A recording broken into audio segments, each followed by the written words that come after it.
kanda gukunda cyane sinoro konda bivuga reka nkubwire mugabo reka ndabivuge ko ndagukunda cyane rwose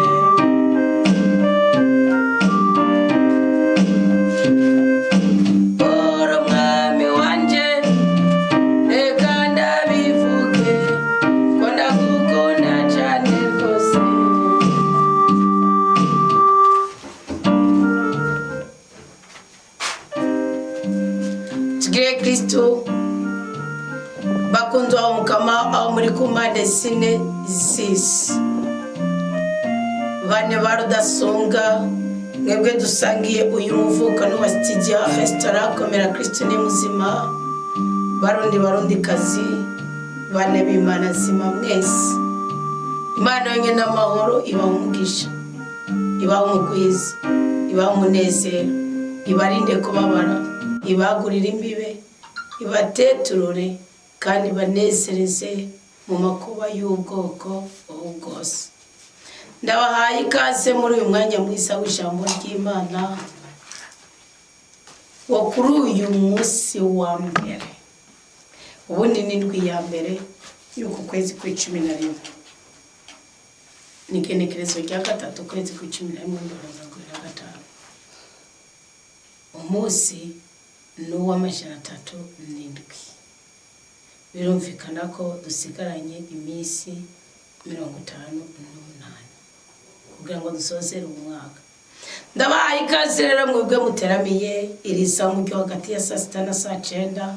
Ndasabye ngo Imana mushobora byose bishimire ibanezereze ibarinde kubabara kandi ibagurire imbibi mu byo murimo byose mubyo mukora byose. Imana yenye n'amahoro ibishimire.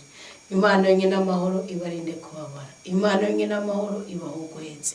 Imana yenye n'amahoro ibahutungane. Imana yenye n'amahoro ibateturure mu makuba y'ubwoko bwose kandi bahe icyo umutima wanyu uwipfutse.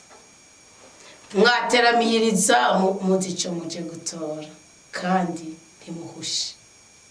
Nimuhabwe isezerano ry'ubutabazi muri indwi bishasha tugiye kubamo cyane ko turi mu kwezi ko gukurwa ko inzitiro byose bikatupfa ko tukajabuka turamahoro. Ubundi kujabuka niki? Aha nabyo muzi ko turiko turajabuka kuko abakristo benshi murasinziriye. Musenga mu migirwa, musenga mu mahame, mugabo murasinziriye, muri mu kwirengagiza kw'Imana buri gitondo buri munsi izana ijwi ryayo ikatubwira ikidushakako. Sibyo? Ubundi Imana ubudahangagwa bwayo bwayitumye ishira inzira zibiri imbere y'umukristo uwo ari we wese. Inzira izana imihezagiro n'inzira izana imivumo. Kandi iravuga ngo hajya ahantu hakurya uri kuraja, sibyo? Ngo numara kugerayo n'ubundi ndagushiriye imisozi ibiri. Umwe ni Garisimu ubundi ni Hebari. Iyo misozi ibiri ni wewe n'amahitamo yawe. Inzira ndazigushiriyeho n'amahitamo yawe. Nuca mu nzira yo kunyubaha uzohezagirwa. Nuca mu nzira yo kutanyubaha uzovuma. Ariko rero hakurya naho numara kujabuka nubura umukobwa ukaburi kusaba urugo numara kurujamo, nubura umusore ukaburi kusaba urugo n'urujamo, nubura umunyeshuri ugasaba akazi numara ukajamo, nubura muri stage ugasaba ni uronka promotion. Ahari naho nyene imisozi ibiri kuraririye.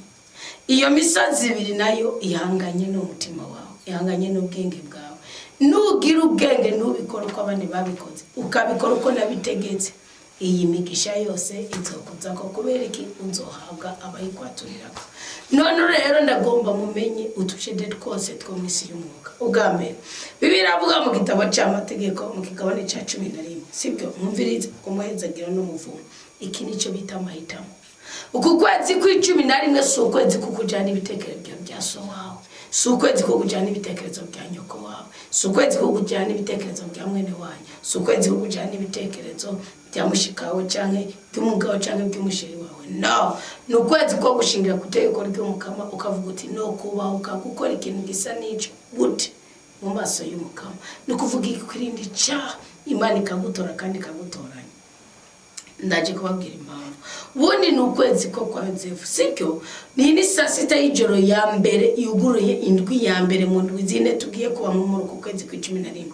Ni indwi ya mbere, sibyo? Ni ukuvuga niyo mpamvu ndahagaze cyane. Uku kwezi kwa Yozefu yagize amahitamo meza. Niyo mpamvu Bibiliya imbwira ijambo ngo era uyu munsi nshize imbere yawe umuhezekero n'umuvumo. Bibwira umutima wawe uyu munsi Imana igomba gukorana nanje ikintu gishasha, kandi Imana nimutananirwa nimutasobeko icyo yiyangajije gukorana nawe izogikora. Nukavuga ngo nyubakira inzu gute ko nabona nagacu nabona ni parcelle nabona niki, oya. Nukavuge ngo yoshingira gute ari umukristo kwiradijwe ry'ubutungane bagiye kibaza yavuze ngo nshaka umugeni nshaka kubaka urugo mu kwezi kw'indwi, kandi nta mugeni mfise simbona n'icazo simbona nuko byogenda. Mugabo nshaka kubaka, kandi umukobwa nabajije yambwiye ngo ningene senga Imana niyamakaniye kandi yanyemereye. Undi mugwiza aravuga ati simbona aho bizoca, mugana bw'Imana ku itariki 10 umugabo wanje azoba yagarutse mu rugo kuko yaradutaye. Ati kandi simbona nagacu simbona uko byogenda. Ndavuga ni Imana baba Kristo ni bukeneye. Mugabo rari cyo bakanya nigiki bavugisha umuntu. Genda uwo muhigo wagize ubu bibiri. Ni hame isi y'umukira bibiko. Kuki ubufisi ibiharage bigaragara nkuko kimwe agiterera mu kuzimu ugasanga kiramye mu misugi ciye ukubi kigizene, niko no mwisi bitagaragara bimeze. Namba wumva hari ciyumviro kizimu ufise iruhande yo kugorora amaboko ngo ugende urondere, biba no kubiba bibiri inzira, bibiri umurimo, bibiri gikoko. Iryo ni ihame Imana yarirahiye ngo ngiri Imana y'ijuru n'isi, ibihame ry'ukubiba no kwimbura rizokwamaho. Ngo ngiri Imana y'ijuru n'isi, ihame itegeko ry'ukubiba no gusarura rizokwamaho. None nagenda tangara cyane avuga ati none ibintu dini ritwigisha nibiki? Kunama guhaguruka kwicara gupfuka wende sukuri pinga muga namwe muze muhaguruka mukuri, kuko iryo hame nimba rirari nukuvuga iki dushobora kuzaja mu ijuru mugabisi twasize tuyumishije, dushobora kuzaja mu ijuru mugabe Imana izovuga ngo yamara hamuvuga uti naco ndakoze. Muramaze kubona abagore ngira ngo bani bo bitahura ukitabaguru kimo maguru kono menga nyene washeshe gitanda wagize isuku, abandi bagore batamesura wowe ucero n'amasura mu fonctionnaire kavuga utakame mu mugabo aravuga ati mfite umugore emwe gabayo tabone n'ikintu na kimwe, kuki wakoze ibijanye n'ibyo wiyumvira wewe cyangwa ibyo abandi bakubwiye ko bakoze, mugani wakoze ikidoma ho umutima wawe ushaka. Hari igihe uzosanga umugabo cyari kumunezera ko warikonza kumwicarira wadariya kwa avuga ati uyu mwanya imbaraga nza kuzihabwa n'icyubahiro cy'umugore amaye. Yes, ugasanga uwo mwanya no kugira ngo namukosore mu bitekerezo byiwe niki nta kindi kintu na kimwe usabwa. Urasabwa iki? Urasabwa ko umviriza mugenza iri amara ari Imana yarishizeho, iri tegeko Imana yarishizeho yo kubana gusarura. Kare na kare jewe ni urugo rukigenda neza n'abambona umenga umugabo yobwirizwa kubibona ko afise umugore w'igitangaza. Apana ubwiza bwo kumubiri no, apana kumenya kwambara neza no. Mugabo nabona ndi umugore mu buzima gerageza. Sinaja mu kabari. 2 sinakera nabagande bakabo. 3 sinari ngoma. 4 sinari umushomeri. 5 nari umwete. 6 nagamba ubwire nitware ko umugabo waje gusoma ko nitware ko ubuzima bwanje. Numva atakiri na kimwe umugabo ntushobora kurefiza kuri kuvuga ngo kingo nikibaho. Simba henda nabaye imyaka myinshi mbona umenga cyo gituma umunsi umwe nikanguye inshobe no kuja muri koma ngavuga ati none se ibi nibiki, kubera ki naribwira wone nibwiza ko umuntu mubaza uripfuza ngukorereke agaza bavuga ati bone ipfuza turagenda muri pote witambire ya mugaro tabishoboye gacuca mu byawe mugabo ni witege ngo byuri kurakora nibyo biza kumunezera. kuko umuntu ni nyanja, umuntu ni kintu. Ngo herabu uyu munsi ishize imbere yawe umuhezagiro n'umuvumo. Uyu muhezagiro n'umuvumo ndaje mbibabwira. Ubundi Yozefu umuhezagiro Imana yamuhaye uri mu gitabo cy'Itanguriro mu kigore cya 49. Yakobo ariko aravuga umuhezagiro ndaje mbabwira ingene muzokorera ubudahangagwa muri umuko kwezi kwa 11. Ibyo kuvuga ngo bazaname ibitambo ngo bihago mu rubavu ngo binde mu mugongo ntuzorongogwa tuzokubaka tuzobyara iyo ndizoguhitana ibyo bintu mukeketse nta no mwakuvise ku bubasha. Yakobo ariko arahezagira Yozefu yaravuze ngo Yozefu ni igiti cyama cyane, igiti cyama cegereye isoko, amashami yacu arenga uruzitiro. Amashami yacu arenga uruzitiro, mwe murumva icyo ari cyo. Bundi ngo twe turi amashami, Kristo ni igiti, mwe ni igiti ni data, niko Yohana 15 avuga mu nkuru nziza Yesu Kristo yanditswe na Yohana. Sibyo mugabo rero ngo amashami arenga uruzitiro, murumva icyo ari cyo. Nukuvuga iki? Ni byabyamwe byawe, ni bwabwizigwa, ni bwabwiza bwawe birarenze n'iby'abana bana ushaka kuzitira cyangwa wowe nzitira. N'ububasha bw'Imana bwigaragaza muri wewe. Aya mashami yiwe arenze uruzitiro ni wa mubabaro yaterwa n'abavukanye biwe, mugabe karangira ari waje kubanezereza.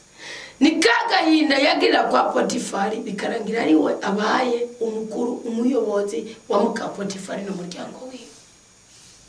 Ni kwa gutabwa byarangira ari watoye igihugu cyose. Ni kwa kwangirizwa abandi banakumbura babatwaye mu ishuri, wewe bamugurishije bamugize umuji wa mutamukino gafite imyaka 16. Mbwabyo byose nibyakoze kumugisha Imana yari yaramugeneye. Kubera iki? Hari ijambo Yozefu yatuye aravuga ngo no kuboka gukora icyaha kingana gutyo gute mu maso y'Uwiteka. Yozefu yari yaratawe n'umuryango wiwe. Yozefu yari yarahimukiwe n'abavukanye biwe. Yozefu se ntacafise yarakora, yari yaramuririye, yari yaranguje bwarahetse. Yozefu bari baramwambuye ikanzu yiwe.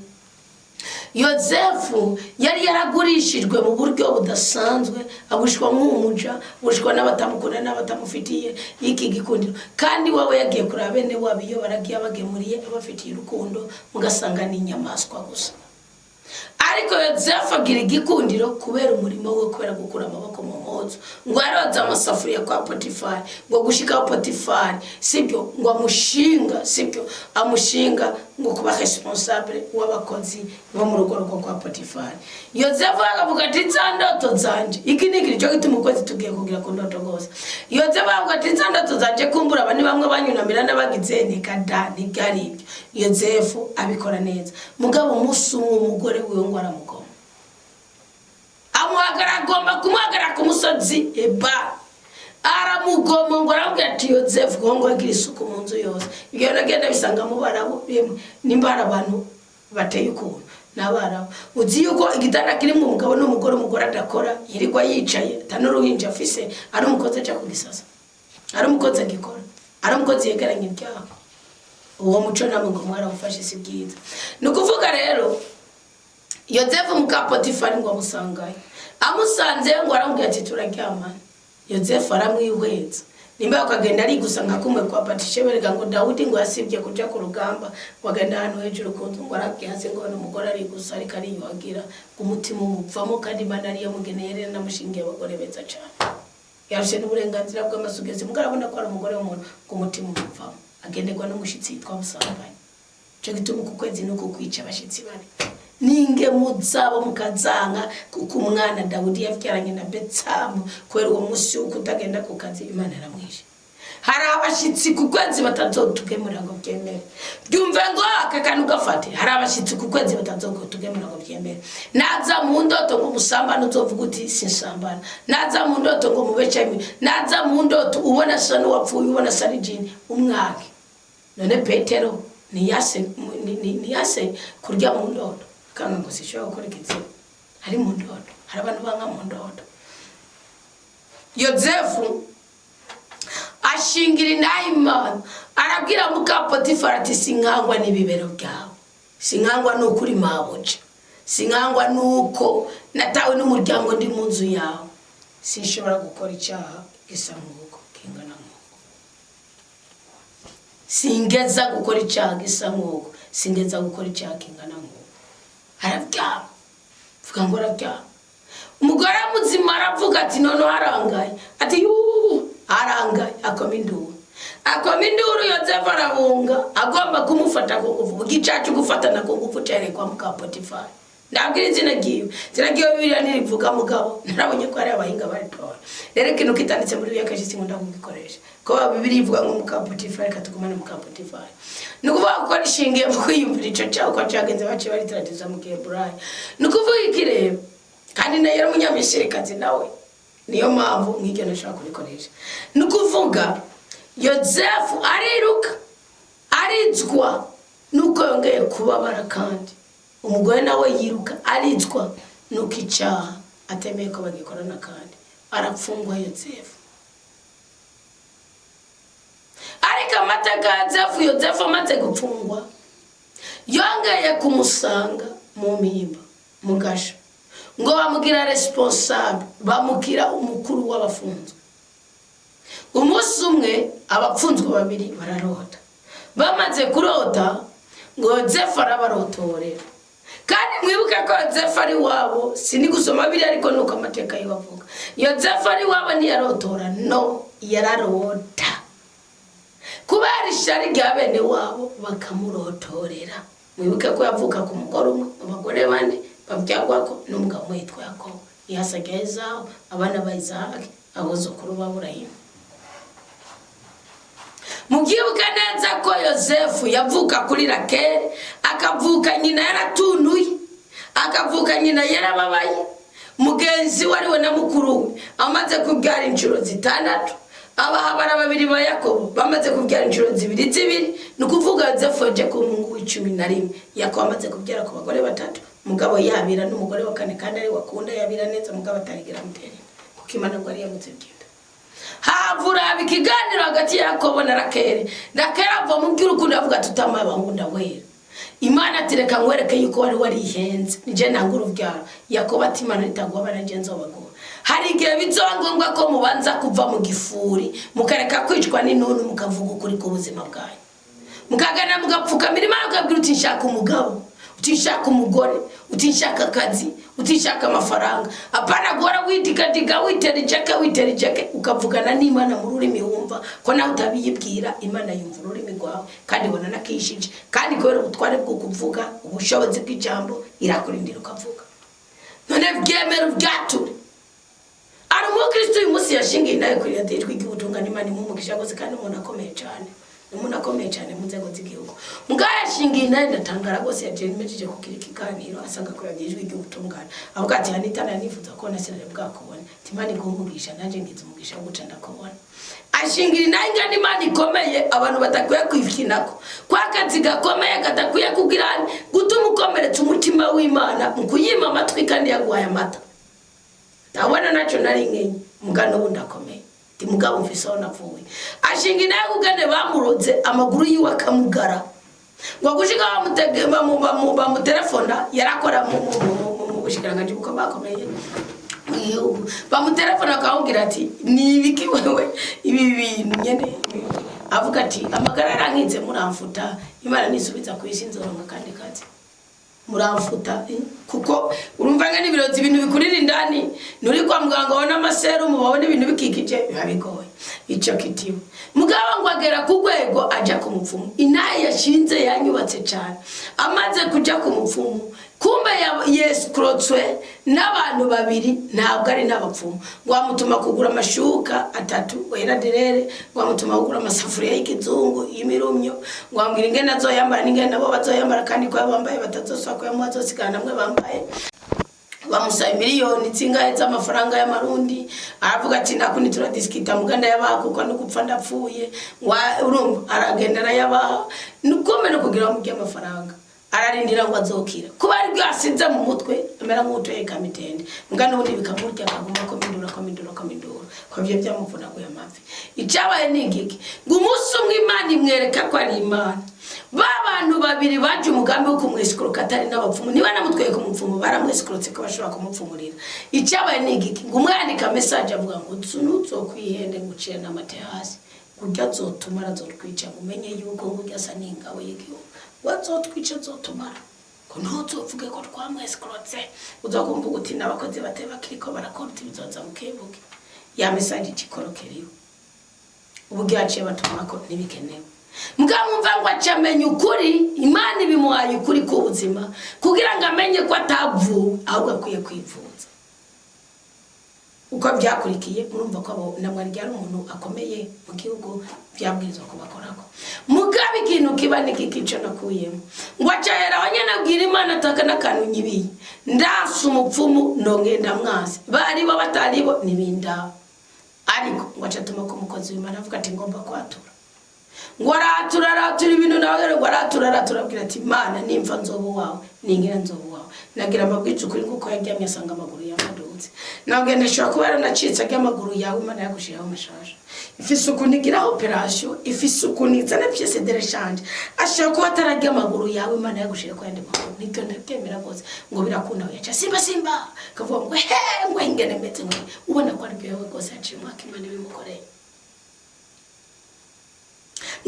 Kristo ku kwezi kwa 11 turimo mwabakobwa mwabahungu mwabagabo mwabagore mureke kuyeyembyako bwira Imana kiri ku mutima wawe kuno kwezi kukubwira Imana kiri ku mutima wawe Yosefu aruba ukabwira muka Potifari nobwe wawe ukagute abashinga ina Imana tinda kubona naho uja mukasho urushi barakubita inzandiko baragira muri Misiri no baracari kinyoma ngo Yosefu koko yaramwabiriye yaramusabye muka Potifari ico kitiwe abafunzwe nabo bamaze kurota ngo arabarotorera bwabugwaneza ukukwezi kandi uzorangwe n'ubugwaneza ukukwezi ntuzorangwe n'umwuka w'ishari ukukwezi ntuzorangwe n'umwuka w'inzigo hari abagabo mwaryanye n'abagore ngo abagore bose nibabinanye ko ni mubi namushika hari abagore mwariwe n'abagabo nawo uwo mugabo wamukuye kwa musanze mwisanzure gibyaha mwahuriye muri boîte muhurira mu busambanyi mu matana iyumvira nko mu Kristo yatanze nk'akarorero nukuri nasabye Imana imumwisha ko yanabivuze atanatinye no kwivuga nikimezo cyuko amaze kubohoka buriya kwatura ikintu ko mugaragara nikimezo cyuko amaze kubohoka utari mu gifuru utari kurafukerera ko kandi mufukere nayo uranuka uzanibore yavuze abumvirije ikiganiro cyo kwijwi ry'ubutungane cyo kwa Mungu nukuvuga yavuze ngo jewe nakundanye n'umukobwa ndamuteye inda kubera ababyeyi biba ngombwa ko tubana tumara n'imyaka 2 iheze turavana n'uwaci imyaka 2 yabaye umuntu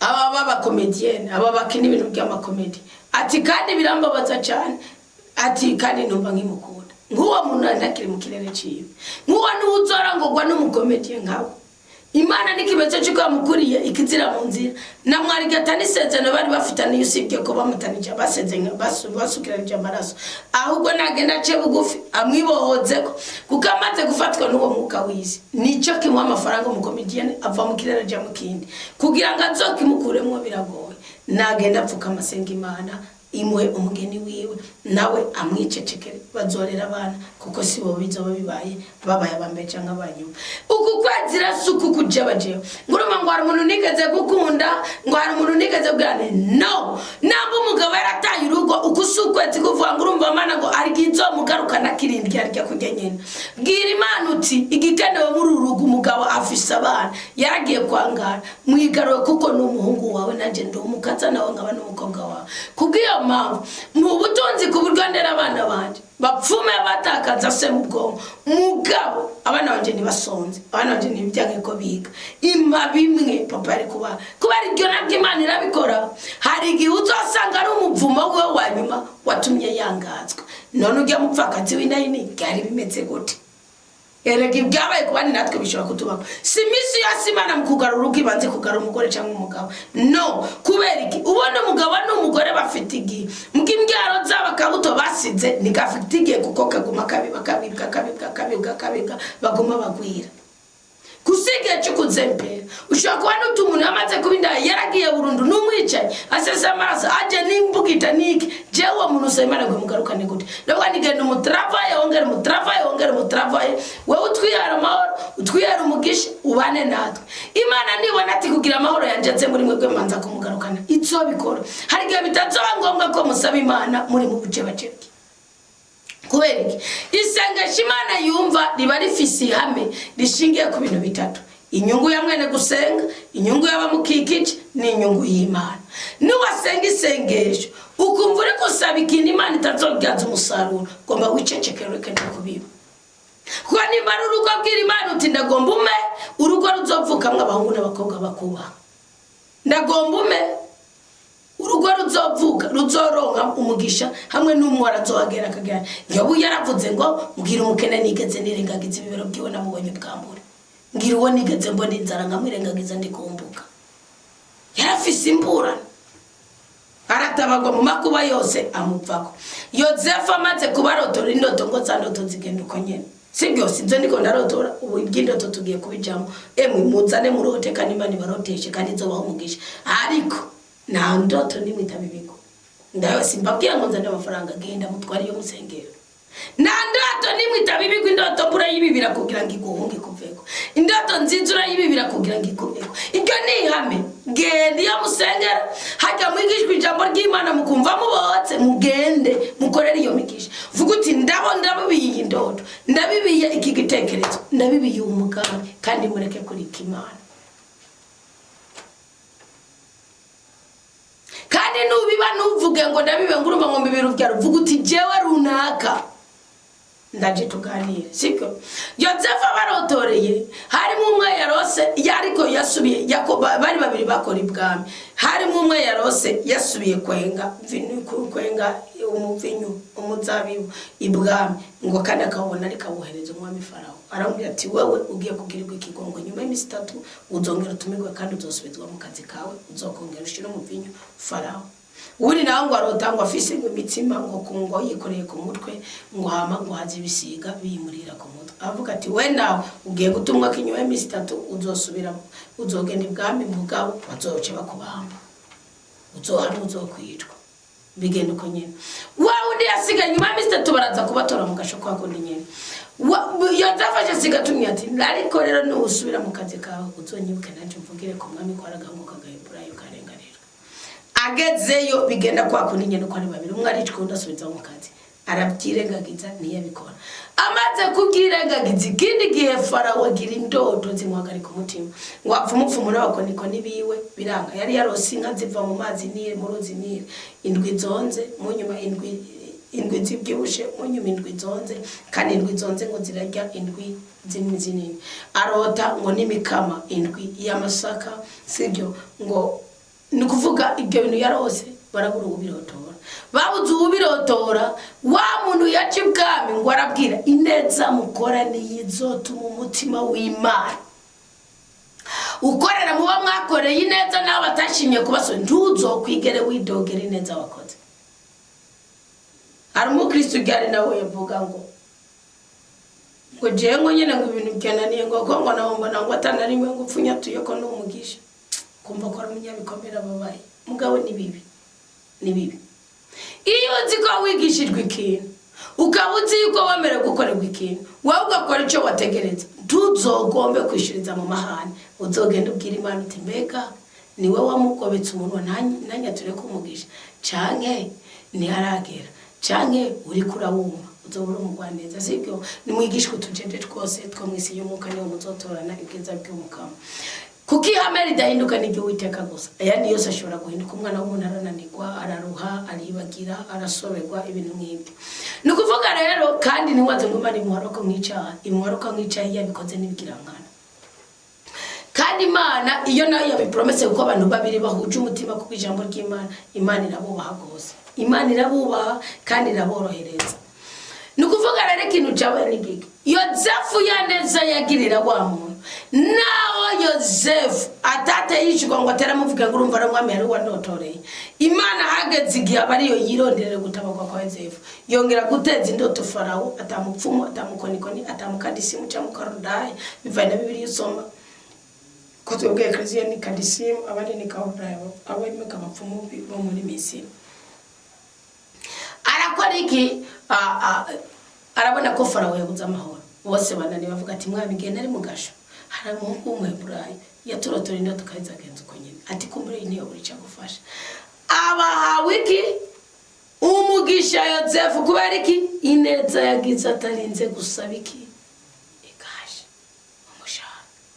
hari ibyo muzohabwa n'ububenevole mukora kwitangira abandi umushahara kaza hanyuma kuko umukozi abigwa n'imembo n'ukora iciza n'abatogo muri bukakagakobwa kwamara kajya mbere bibiliya ndivuga ibyo kasaruye ivuga ibyo kasaruye Hamani agakiza imibembe ariko mwibuke ko na Morodekayi yakijijwe nuko yigeze kubwira umwami ati hari abantu bagira bagukubite kudeta ntibigeze bamuha agashimwe mubwira ikindi gihe Imana imutenze ibifuko nyiko buryo yaradasinziriye ngo akabaza ngo ninde yo barangira umuntu yangiriye yigeze kumbwira ngo bya Biludadi bagomba kumwita kudeta ngavuga ngo ni Morodekayi avuga ngo hari agashimwe yarahawe ngo ya Imana imutabaye ihonye bwoko ku bwoko bwiwe cyo ni igitabo cya Esther kuri Morodekayi.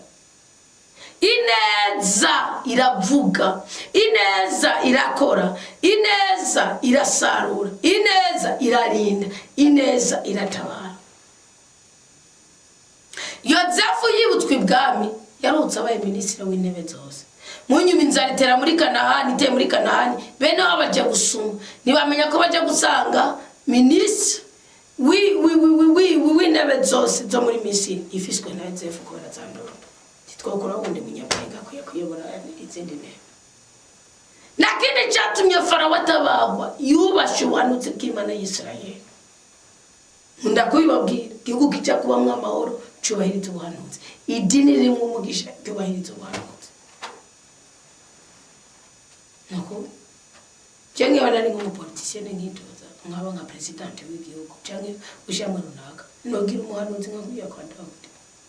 Kubereki aba bantu bagera mu bubiko bw'Imana bagasanga dosiye yawe uri kamaraso bagasanga dosiye mwigi watu witeka amara umuntu yagiriye neza pe uyu muntu yavuje abagwayi uyu muntu yubatse inzu z'abapfakazi uyu muntu yatuguriye mikro uyu muntu yatuguriye inanga zo gucuranga kugira ngo abagwayi fugonye bigende uyu muntu uhiteka systeme y'Imana ikazi kagera Biblia iravuga ngo aba bantu ngo sinokubakwa gufata ingingo n'abakeshije inama.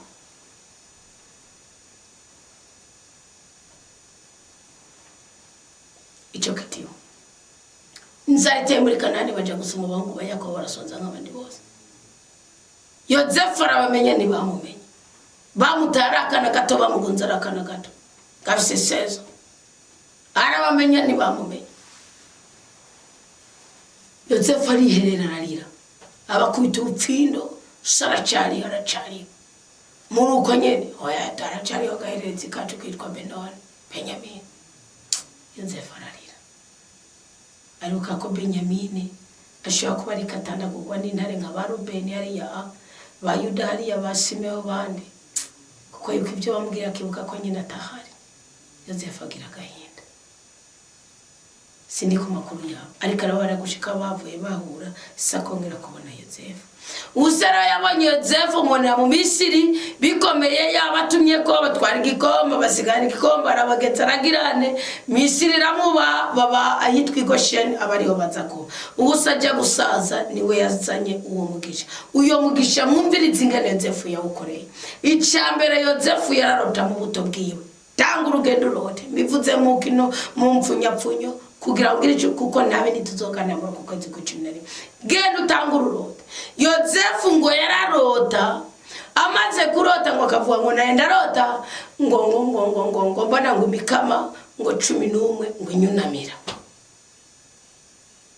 atirari kuravuga yuko ukavuga nawo ngo 11 urumva ukuravuga ko we uzotuyobora rero uzo mukuru wacu bakaba baramurotore bakamurya gumba isati ceceka kwara bakunda bari bavuze ko umugore yakunda umugabo acarapfa yapfuye ariko avyara umuhungu w'12 Benoni tuzobiganira ko ntabwo mu kwezi kuza sibyo nukuvuga ticeceka akongera karota ngo bo nonose ngo inyenyeri 11 ngo nukwezi n'izuba ngo byose binyunamira ise ati none nawe pumana waje kuko yabona ngo kwizo ndoto ziremereye cyane.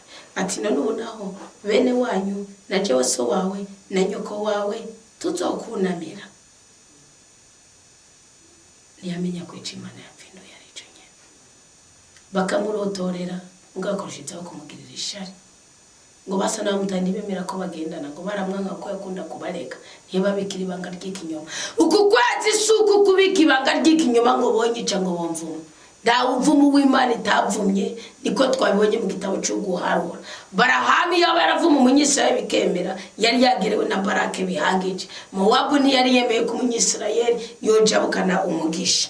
Nkundu ukuntu Imana ibijanisha ibibera, sibyo? Yojabukana umugisha. Mugabo nabo babatangiriye ngo hagati muri bo hari y'intare. Uku n'ukwezi kuko hagati muri twebwe abayintare. Ibyaha byawe ntibikagutume usuzugurika. No, ihana ibyaha byawe wiyaze ko kwinyana ni buri munsi, ni buri saa, ni buri segonda, ni buri TS. Bisigaye ko Uwiteka akugirire neza. Icyabaye ni igiki? Murazi ko Barahamu Imana yamugomye ururimi aho kuvuma agahezagira. Kinigihe cyuko waragufitiye ishani aho gufatwa n'umuvumo wiwe uzokomerera umuhezagira. Tutinye kubibira urudandatwa rwawe, tutinye kubibira urugo rwawe, tutinye kubibira ubukobwa bwawe, tutinye kubibira ubusore bwawe, tutinye kubibira ubugabo bwawe, tutinye kubibira ubukenyezi bwawe, tutinye kubibira business yawe, tutinye kubibira agenda yawe, tutinye kubibira visa yawe, tutinye kubibira passport yawe, tutinye kubibira amagara meza yawe, tutinye kubibira umugisha no mugwiza wawe. No, Imana ni yame yasitseho, iravuga ngo nanje nzoba umugisha, ariko ndashaka mu nzu y'ububiko hatabura ibyo kurya n'ibyo kunywa. Yozefu arihangana, Yozefu arababarira, Yozefu agira ubuntu, Yozefu agira. None haragiza Yozefu avuga ngo Yozefu ni igiti cy'amacani. Igiti cy'amacegereye isongo, amashami yacu arenga uruzitiro. Yozefu ubugome bwa bene wabo, Yozefu ubupfubyi, Yozefu ibisuzuguro, Yozefu kutitabwaho, Yozefu kurenganywa, Yozefu kwipfuzwa n'abagome ntibyigeze bimukura ku nkengera y'amazi adasoma. Ntibyigeze bimutandukanya n'ubudahangarwa bw'Imana. Oya.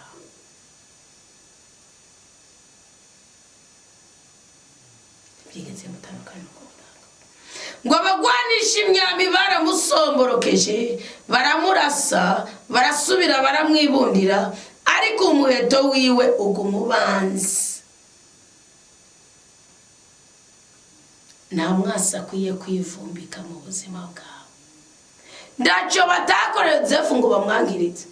Umuryango we w'amaraso, umukoresha wiwe, ntacyo batamukoreye. Mugabo ntibyakunze. Ngo Imana ngo arabanguka mu maboko no mu biganza byiwe, kubera ibiganza bya mutananirwa wa Yakobo, kubera izina ry'umwungere akaba n'urutare rw'Isirayeli, Imana ya so wawe. Iyo Mana ni kugwaneko, uku kwezi ni kukugwanwa ko ni Imana akiri gesezerano. Vuga ngo amen. Vuga ngo amen. Iyo Mana ni kugwaneko. Amen. Aritanaje ndabyakiriye akashaba. Iyo Mana mushobora byose ni guhunda imihezagiro yo hejuru mu ijuru. Amen. Nutazuritabira n'akazi kawe. Imihezagiro yo hejuru mu ijuru mu bicarico. Nukuvuga iki? Nahagisi ibika ngo yabira ngo nta mahoro. Uvuga uti hari amahoro. Kubera iki? Yasi yahame. Byuko biba.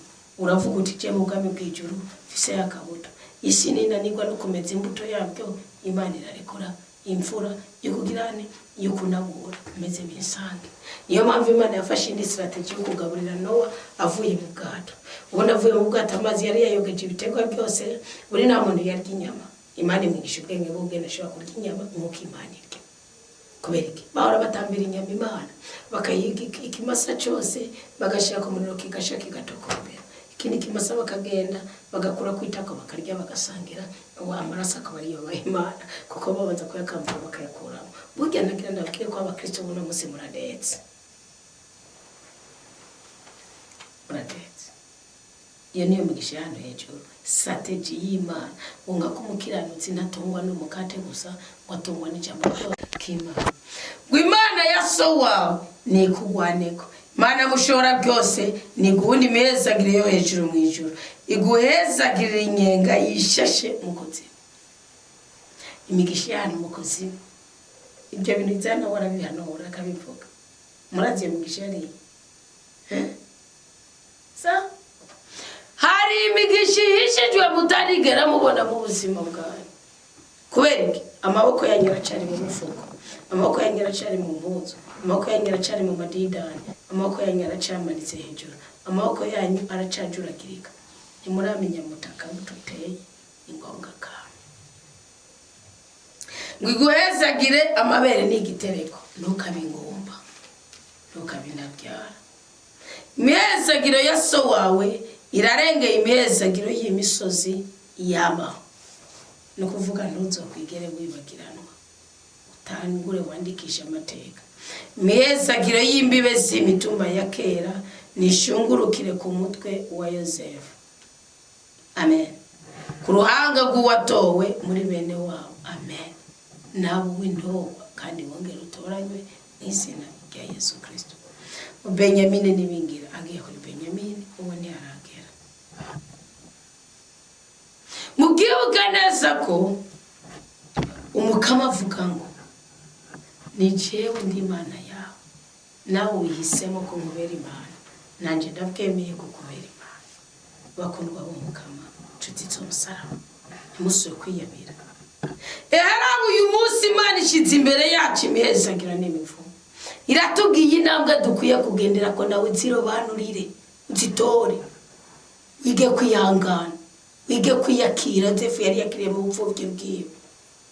Ugira urukundo, ubabarire, umenye ukuri, ugendane n'Imana. Ijisho ry'Imana rikuvirire. Wirinde icaha uyunge Yosefu ngo ateye marati imbere y'ubusambanyi. Ureke kugirane, ureke gusambanisha amaso yawe. Yosefu ntiyigeze yicwa n'ibibero bya muka Potifari. Wige kuvuga ukuri, ushingire na Imana. Ngo muzoronka umuhezagiro. Nagarutse mu gitabo cy'amategeko 11, nimwakurikiza amategeko y'umukama Imana yanyu ndabategetse uyu munsi. Muzoronka umuvumo nimutakurikiza amategeko y'umukama Imana yanyu, mugati inzira ndabategetse uyu munsi kugira ngo mukurikire izindi mana mutazi. Iki si igihe cyo kujabajaba, iki si igihe cyo kuzempera, iki ni igihe cyo kugendana n'Imana. Saba Ngwiga umukama Imana yawe azoba yagushikanye mu gihugu ugiye kwinjiramo guciganzire. Yosefu yavuye yinjizwa kuba igihangange. Ngo uzoshira umuhezagiro ku musozi Garizimu, umuvumo nawo ku musozi Hebari. Ni kuvuga uwo musozi Garizimu uriko imihezagiro, umusozi Hebari uriko imivumo.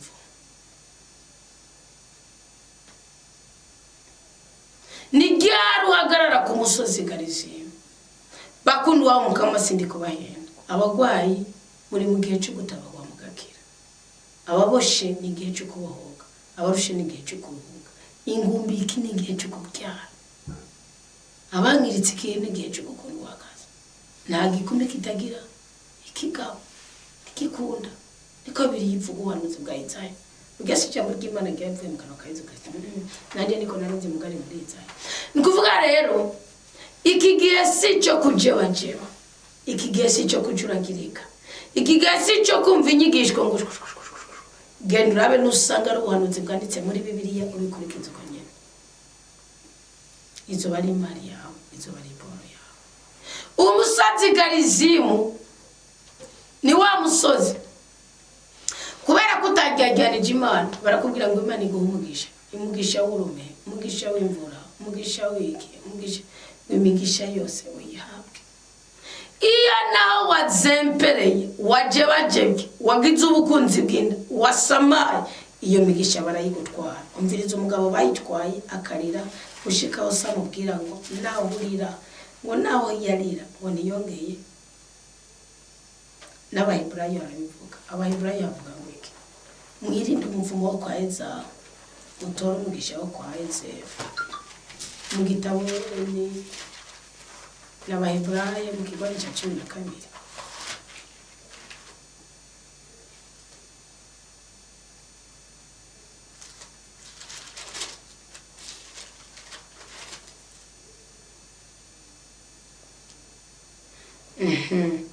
Mugane cya kabiri Baheburayo 12:16. Ngo ntihagire n'umwe akora ubusambanyi cyangwa ahumanye ibihezagiye nka Ezawu. Yagurishije ishyumu ry'ubugabo ku mfungurwa imwe nkako murazi neza yuko hanyuma yashatse gutorana umuhezagiro akirukanwa kuko ataronse uburyo bwo kubihindura nawe yawuronderana amarira menshi.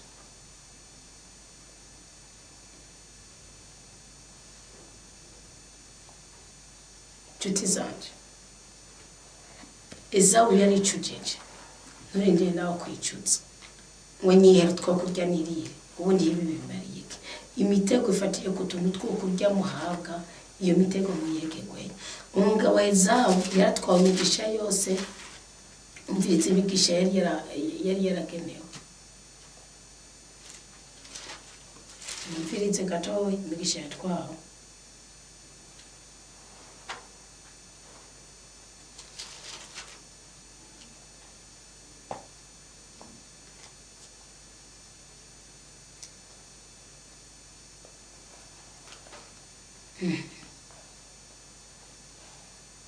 Ni mu kigabane cya 27 mu gitabo cy'Itanguriro aravuga ngo, umviriza umurongo wa 28,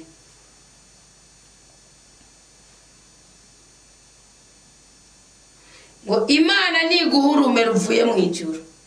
Murumva nukuvuga iyo ufise umuhezagiro w'Imana, ikirere nigishobora ushobora kurima ntibyimbuke kwadandaza ntibikonde, mugarurume ruva mu ijuru ruza kubombeka ibyawe kubera ryahame ryo kubiba. Ngo Imana niguhe urume ruvuye mu ijuru. Kabiri, Imana niguhe indimo zabongeye, nukuvuga ubutaka bwo bugira kanovera, bigamuvuga ngo barababura imirima cyangwa ngo bandi barejeje Jesse nejeje bandi baragize bijya bintu n'umufumo. Imana iguhe imirima indimo zibongeye. Gatatu, Imana iguhe ingano n'umuvinyu mushasha byinshi cyane.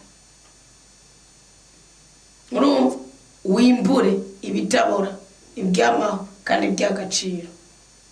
Kane, ibihugu biragukorera ntukamujaho bandi banini baje bawe. Ibi bintu Imana irabitanga mudafite nada.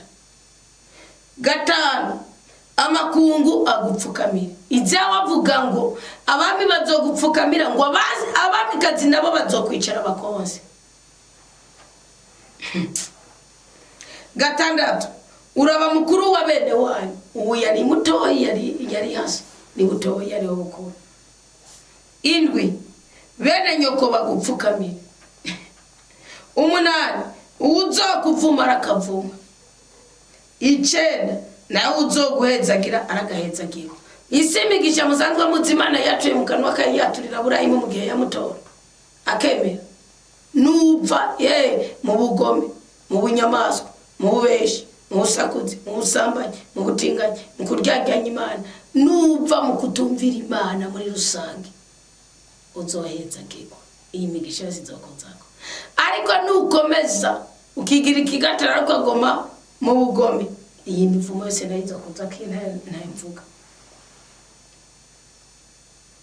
Ngo Isaka yabagenza kuvuga, Esawu barashitse. Hari abantu munyuranwa n'igihe cyangwa cy'imigisha, Imana ikagira ngo pshu uruvyarira rutanze, gasanga nawe uri kuzempera. Bareka nawe menyesha ujya mukozi w'Imana akoresha amangetengete bunye no kwivuga pshu abandi barazica kizonda.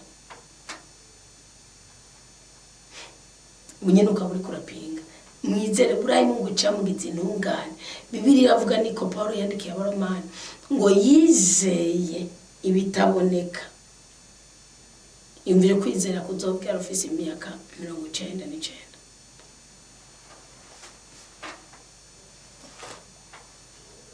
Iyi migisha yose ni yacu, twarayigenewe, twarayiremewe.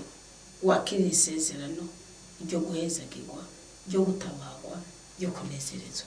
Bibiliya irambwira ngo niwumviriza neza ijwi ry'Umukama, igitabo cy'Amateka cyo guteka kwa 28. Ngo niwumviriza neza ijwi ry'Umukama Imana yawe, ukitwararika gukurikiza amategeko yiwe yose ndagutegetse uyu munsi, Umukama Imana yawe azokugira mukuru cyane. Vuga amen. Kukwezi kwicimira mu byakira. Hari ibintu mwihaye ngo basenga n'abakene, ngo basenga ngo nibagufi, ngo basenga urenge muri mw'Imana riri muri twebwe murengera ibihugu byose byo ku isi. Amen. Imihezagiro yose izogushungurukirako igusage. Amen. Kuko uzoba wumvirije ijwi ry'Umukama Imana yawe. Umva imihezagiro tuyakire twese. Turi mu nzamu ya saa sita z'ijoro. Umva imihezagiro tuyakire twese. Uzohezagirwa mu gisagara. Amen. Uhezagirwe no mu mitumba. Amen. Ni kuvuga kwagukirwa.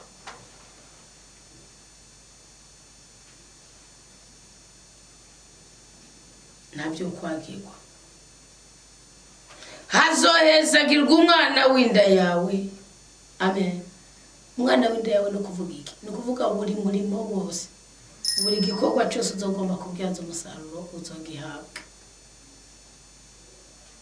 Umwimbo w'itongo ryawe buri nguvu zose uzoshira habona kigaragaze umugisha. Urubyaro rw'ibitungwa byawe, imitavu y'inka zawe n'imyagazi y'ubusho bwawe. Muri rusange uwo n'umugisha wa kabiri uvuga kwerekwa.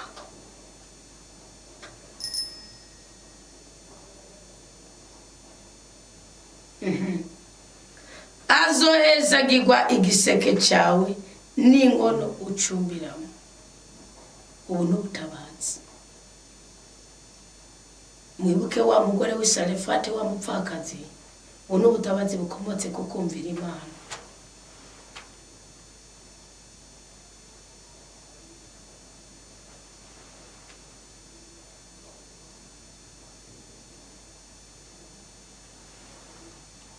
Ubu n'ubutabazi. Wa mupfakazi w'Isarefati Eliya yaragiye ngo asanga ariko aratoragura uduku. Yarafise umuhungu umwe waramubwiye ati amazi yo kubagiye kuyamuzanira ngo aramara gucumbire n'agatsimu mbere. Aramubwiye ati ndakurahiye mfise agafuka ke ngiye gucumba ngo twe n'umwana wanje Doweri nigirane nzara muri Isirayeli kandi yategwe na Eliya nyene kubera igigomana basenga.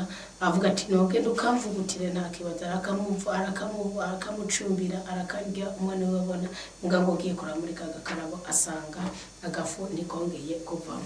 Bisigura yuko uwo mugore yarafise kumvira Imana ahakura ubutabazi. Kumvira Imana, kumvira ijwi ry'ubuhanuzi ahakura ubutabazi. Ngo agafu ntikigeze gasubira gukeya kandi Eliya ngo acana amusaba guma ngaho. Na wa mwana birashika arapfa. Eliya aramusengera arazuka. Ubu n'ubutabazi. Uhora n'ubutabazi bw'Imana. Aha, uzohezagirwa utashe, uhezagirwe uvuye imuhira. Ubu n'uburinzi.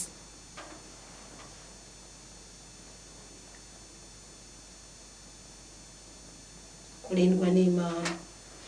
Umukama azotsindira mu maso yawe abasi bazogutera. Gutsindishirizwa.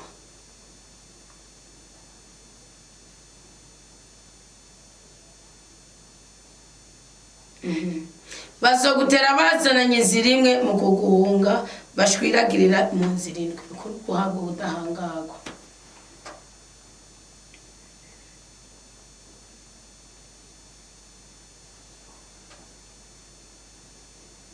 Umukama azoguhunda umugisha mu bigega byawe no mu byo ukora byose. Azoguhezagira mu gihugu Umukama Imana yawe aguhaye. Kuno kubwira umugwiza. Mukama azokugira igihugu ciwe bwite nkuko yabikurahiye. Niwazigama amategeko y'Umukama Imana yawe ukagendera mu nzira ziwe. Ibihugu byose byo ku isi bizobona ko witiriwe izina ry'Umukama bice bigutinya. Mukama azoguhunda ibyiza mu kukugwiriza urubyaro rw'inda yawe, urubyaro rw'ibitungwa byawe, umwumbi w'itongo ryawe mu gihugu Umukama yemereye basokuru bawe ashizeko n'indahiro kuzoguha. No kuvuga kuzurizwa amasezerano.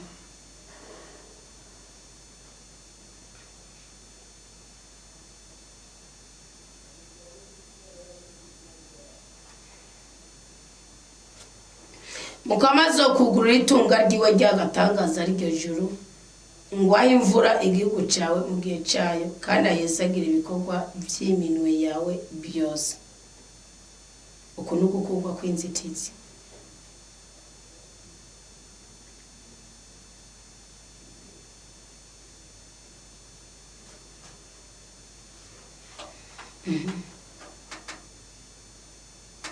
uzohingurana ibihugu byinshi ariko wowe nta ngurane uzosaba. Umukama azi ubu n'ubuhigwe.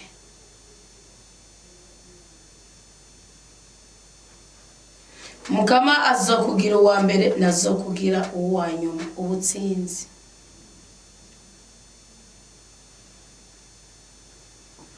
Uzokwama uri hejuru nuzoja munsi icubahiro.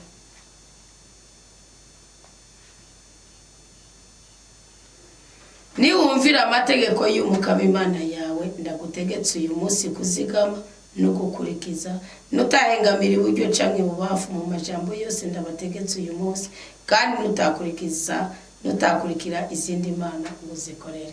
Nuzikorera ngo uzikorere ibi byose bizobihushana. Kuba ingumba, guhererwa, kunanizwa, ndabibasomera. Ariko nutumviriza ijwi ry'Umukama Imana yawe mu kwitwararika gukurikiza amategeko n'amabwirizwa yiwe yose ndagutegetse uyu munsi, iyi mivumo yose izogushikira ikugweko. Uzobika ivume mu gisagara, ubika ivume mu mitumba. Hazovumwa igiseke cyawe n'inkono ucumbiramo. Hazovumwa umwana w'inda yawe, umwimbu w'itongo ryawe, imitavu y'inka zawe n'imyagazi y'ubuco bwawe. Uzobika ivume utashe, ubika ivume uvuye imuhira. Umukama azokurungikira umuvumo w'uruhagarara. Guhorana uruhagarara mu mutima burya n'umuvumo uteye ubwoba. Ugumugeramiwe mu byo uzokora byose, ushika uhone uzimangane bukwi na bukwi, kubera ikibi uzoba wakoze mu kumpeba. Nta kindi kibi Umukama kwagiriza kiretse kumuheba.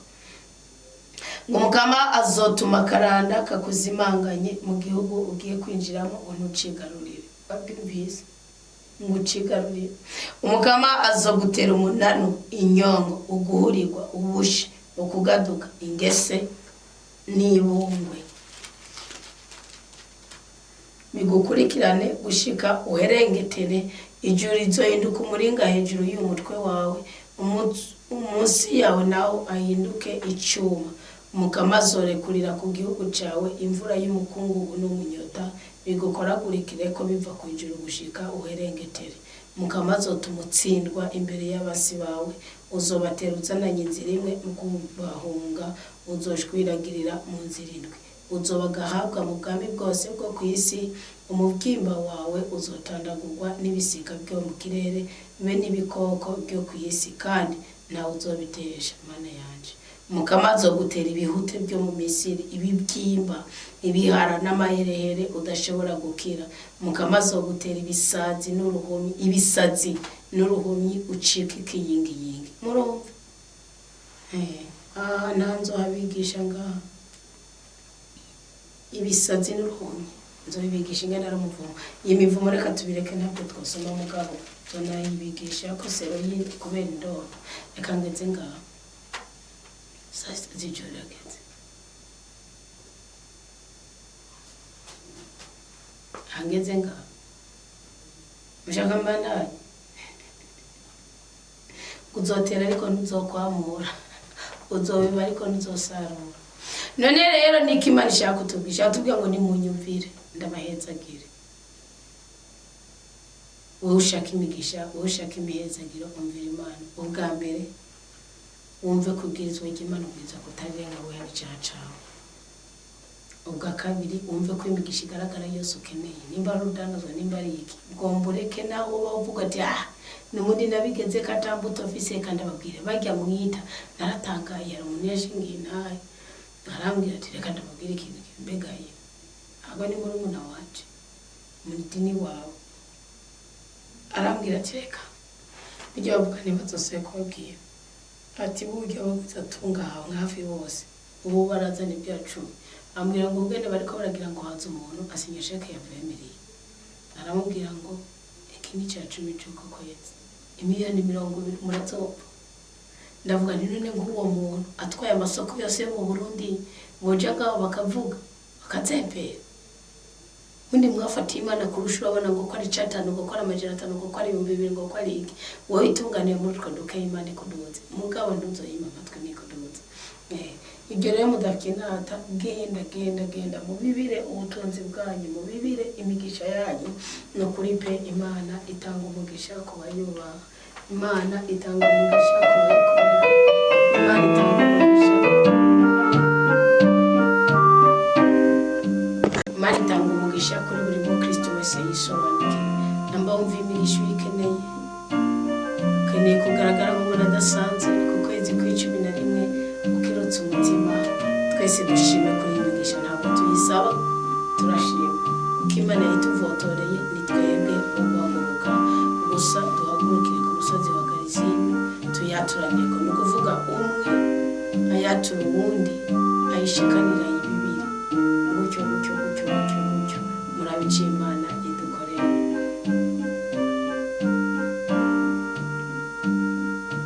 Konda gukunda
Kanyagora ku ngoma, izina ryawe witwa Ejibo, uri Imana y'ubushobozi, udushoboza kubaho neza turambye kandi turoraniwe, uhabwe icyubahiro.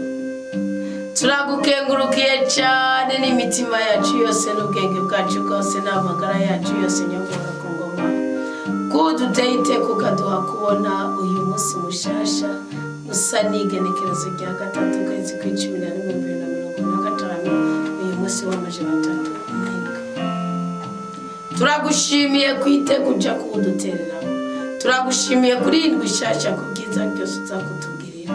Harimwo abo uzokiza ingwara, harimwo uzobohora, harimwo abo uzorira amadeni, harimwo abo uzoshingira, harimwo abo uzohuza n'abahesha b'imigisha babo, harimwo abo uzokura ku musego, harimwo abo uzoburanira, harimwo abo uzotsindishiriza, harimwo abo uzosohora impimba. Mukama ndagushimiye kuri ibyo byose ugiye kudukorera muri iyi ndwi. None rero twe ku bwoko bwawe muri iyi nyigisho, uyu mubavu mota neza ukubwire mu masoro umwami w'abami, iri zamu uriduheremwo umugisha n'umugwiza, iri zamu ridutabariremwo, iri zamu ritubohoreremwo, iri zamu ridutetururemwo, iri zamu ritunezereremwo, uritunezerezemo. Turisaba imbabazi ku byaha byacu, nga turagomba kuba basamura kwa bwami bwawe, tugira imihezagiro itangaje, tugira imihezagiro isobanutse, kandi dushaka ngo ubandanye dukuze. Turakwemereye ko n'uduha tutazokuryajyanya, turakwemere kandi turagushingire ko n'uduha tutazokuryajyanya. None rero hezagira, uha umugisha, uha umugwiza umukristo wese yifatiye umwanzuro ko agiye kubibira ku kwezi, uyu mukristo wese yifatiye umwanzuro ko atazokuryajyanya cyacu. Izina ryiwe ndamusabiye umugisha, kandi twese turisabiye ngo ububasha bwawe rudasumbwa utubeko, inema yawe itubemwo, amaraso ya Kristo adutwikire, ububasha bwa mutima w'Imana ndabukorere muri twebwe, tugire ubwenge n'ubweranda, tugire umwuka wo guhishurirwa ibyawe bihishije, kutyo nidusengera abagwaye bakire, nitwatura amajambo meranda uyashitse, uyaherekere ikimenyetso n'ibitangaza. Tukishije bugufi no kuri ijambo ryawe, ni we Yehova Shalom. Amahoro yawe nawe muri twebwe, ububasha bwawe bukorere muri twebwe, ubudahangarwa bwawe budusage, kandi imbabazi zawe zitwuzure. Mu izina rya Yesu Kristo duhabwa umugisha n'umugwiza, turindwe kubabara. Amen. Amen. Mukama uhezagira abana bawe, Mukama uworoshe imyami yose yariko irarumba mu buzima bwawe, Mukama udutera iteka kandi uduteture mu makuba y'ubwoko bwose, uduhice imitima yacu y'ipfuza, kuko natwe twagusezeraniye kwirizamu twahizemo umuhigo tutazigera tureka ngo ridupfe ko ubusa. Turagusabye ngo utugirire neza, uduteturure, turinde kubabara, utwagurira imbibe, udukure ku inzitizi z'abarozi, inzitizi z'ubukene, inzitizi z'igisokuru kibi, inzitizi z'ibyaha twakoze, inzitizi z'inyatsi twamaze kwisukamo, inzitizi zabo twimatanije kandi utabishaka, inzitizi ngiye twaraguje, inzitizi z'amajambo batwatuye ko, inzitizi z'indasago baduciye, inzitizi z'abatubenze, inzitizi z'abo twabenze, inzitizi z'abo twishe, inzitizi z'inda twakoreye, inzitizi z'ubusuma twagize, inzitizi z'ubusambanyi twagize, inzitizi z'inabi z'ibyaha byose twikwegeyemo bidukure ko turahagurukanye umutima wizeye kugiye kudutabara amakuba y'ubwoko bwose, ukaduha imigisha yose wageneye abakubaha, kandi muri iryo zina rya Yesu Kristo turakiriye iyo migisha ku izina rya Data n'irya Mwana n'irya Mutima Mweranda, kandi turakengurutse ko mukoma ugiye kutugira neza gusumba uko tubyibaza nk'abana b'abantu. Amen. Nuko umukama bahezagire, abarinde kubabara, abagurira imbibe, kandi abateture mu makuba y'ubwoko bwose, muhabwe umugisha no mu bwiza. Komera, Kristo ni muzima, kandi ko warize uri mu butayu, Imana yarakumvise, izanywe no kukumara intimba. Amen.